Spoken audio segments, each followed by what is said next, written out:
అరిసిమెల్లి రాధాకృష్ణ గారికి 83% వచ్చింది. అదే మాదిరిగా వేణుగోపాల్కి క్యూబ్స్లో పనిచేసే అతనికి 85%, అంటే మై యాప్ గురించి మాట్లాడితే 85% వచ్చింది. రవినాయుడు 86% వచ్చింది. శివకుమార్ బలపరిచినటువంటి వాట్సాప్ తీర్మానంపై బాగుందని శివకుమార్ మాట్లాడితే అతనికి 83% వచ్చింది. కావలి గ్రీష్మ గారికి 85% వచ్చింది. దుర్గా ప్రసాద్ 84% వచ్చింది. ఇంకో పక్కన శశి బలపరిచిన దీనికి 84% వచ్చింది. అంటే మీరందరూ గుర్తుపెట్టుకోవాల్సింది, అందరూ కూడా తెప్పిస్తున్నాం. ఇప్పుడు అచ్చెన్నాయుడు మాట్లాడాడు, అది రేపు నేను చదువుతాను, ఇంకా రాలేదు నాకు. అందరి డీటెయిల్స్ కూడా తెప్పించి ఒకవేళ మీరు బాగా మాట్లాడకపోతే మీకే చెప్తే రేపు రాబోయే రోజులు ఇంప్రూవ్ చేసుకొని వస్తారు. మీరు ఇంప్రూవ్ చేసుకోకపోతే మీకు అవకాశం కూడా మానేస్తాం, కొత్త వాళ్ళకి అవకాశాలు ఇస్తామని చెప్పి కూడా నేను మీకు తెలియజేస్తున్నా. ఈరోజు పోటీ ప్రపంచంలో ఉన్నాం. పోటీ ప్రపంచంలో మనం గుర్తుపెట్టుకోవాల్సింది, ఎక్కడికక్కడ మనం కూడా పోటీ పడాలి. నేను ఈరోజు మాట్లాడానంటే ఉదయం 3-4 గంటలు నేను రాత్రంతా ప్రిపేర్ అయ్యి వచ్చాను. ఉదయం మాట్లాడాను, పాలసీలు నేనే చేశాను, సబ్జెక్ట్ నేనే తయారు చేశాను. కానీ నేను మాట్లాడాలనుకున్నప్పుడు మీకు అర్థం కావాలి, రాష్ట్రంలో ప్రజలకు అర్థం కావాలి, దానికి కరెక్ట్గా ప్రజెంటేషన్ చేయాల్సిన అవసరం ఉంటుందని చెప్పి కూడా నేను మీకు తెలియజేస్తున్నా. అందుకని ఇంకో పక్క ఐవీఆర్ఎస్లో చూస్తే అదే రవీంద్రకి 70% వచ్చింది. ఇంకో పక్క వెంకట్రాజుకి 68% వచ్చింది. వెంకట నరసింహకి 66% వచ్చింది. ఇంకో పక్క వేణుగోపాల్కి 67% వచ్చింది. రవినాయుడికి 69% వచ్చింది. ఈశ్వర్ రెడ్డికి 65% వచ్చింది. దుర్గా ప్రసాద్కి 65% వచ్చింది. నేను ఎందుకు చెప్తున్నానంటే మీ అందరికీ ఒక అవకాశం ఇస్తున్నాం, కొత్త వ్యక్తుల్ని మాట్లాడిస్తున్నాం. క్షేత్రస్థాయిలో బాగా పనిచేసిన వ్యక్తుల్ని మా దగ్గరుండే రికార్డ్స్ ఆధారంగా వాళ్ళందరినీ ఎంపిక చేశాం. అదే సమయంలో ఇచ్చిన అవకాశాన్ని మీరు సద్వినియోగం చేసుకోవాలి. మీరు కూడా ప్రిపేర్ కావాలి. నేను ఒకటే ఆలోచిస్తున్నా, ఈరోజు మీ ఉత్సాహం చూశాను. నా జీవితంలో ఎప్పుడూ చూడని ఉత్సాహం ఈరోజు కడప మహానాడులో చూశాను. బ్రహ్మాండంగా స్ఫూర్తినిచ్చారు.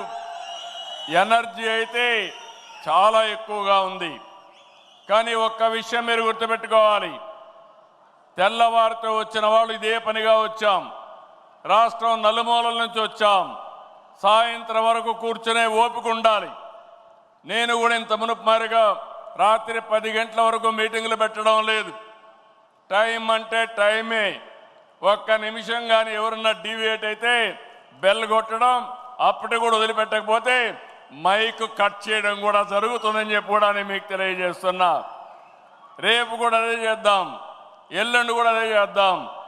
కానీ మిమ్మల్ని ఒకటే కోరుతున్నా, ఆ టైంలో మీరందరూ ఉండడం, ఫుల్ అటెండెన్స్ ఉండడం. మీరు బాధ్యత కలిగిన నాయకులు. నా మనసులో ఏముందో మీకు అర్థం కావాలి.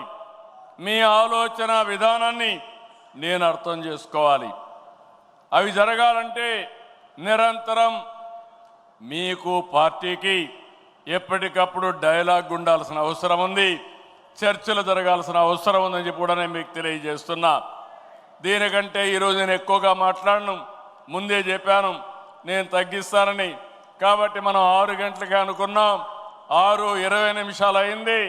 దానికి కారణం నేను కాదు, రామ్మోహన్ నాయుడు అని చెప్పి మరొకసారి తెలియజేసుకుంటూ, రేపటి నుంచి మీటింగ్ కండక్ట్ చేయడం కూడా టైం కరెక్ట్గా ప్లాన్ చేయడం, ఎగ్జిక్యూట్ చేయడం. ఈరోజు పర్వాలేదు, ఒక 20 నిమిషాలే, కానీ ఆ 20 నిమిషాలు కూడా బ్యాలెన్స్ చేస్తే ఇంకా బాగుంటుంది. ఈరోజు అజెండా ఇంతటితో సమాప్తం. రేపు ఉదయం కలుస్తామని చెప్పి మరొక్కసారి అందరికీ తెలియజేసుకుంటూ అందరికీ నమస్కారాలు. జై హింద్.